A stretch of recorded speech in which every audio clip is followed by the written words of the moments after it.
தமிழ் மக்கள் பற்றிய ஒரு பாட்டு. தமிழர் அனைவரும் சிறந்தவர்கள் என்று எல்லாரும் சொல்கிறார்கள். அடுத்த வேர்ல்ட் இஸ் பெஸ்ட். தமிழன் மூளை பெருமூளை. தமிழ்நாட்டில் இருப்பவர்கள் மூளை பெருமூளையா என்றால் அப்படியல்ல. தமிழன் மூளை பெருமூளை. தமிழனுக்கு தனித்தன்மையான ஒரு குணம், சூப்பரான குணம், சூப்பரான திறமை, அனுபவம் பிறந்தவன்.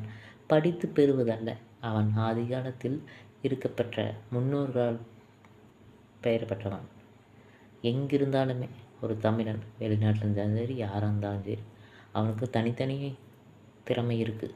அப்பனா தாக்கிட்ட இருந்த தாத்தாட்டில் பல முற்காட்டங்காலத்திலேருந்து முன்னோர்களை ஊட்டி வளர்த்த தமிழ் சொற்கள் அவன் வாயிலிருந்து பிறக்கப்படும். அதான் தமிழன். சரிங்களா? வேறு மொழிக்காரர்களை தமிழனுக்குன்னு தனித்திறமை கண்டிப்பாக இருக்குது. அது யாருக்குமே தெரியாது. கண்டிப்பாக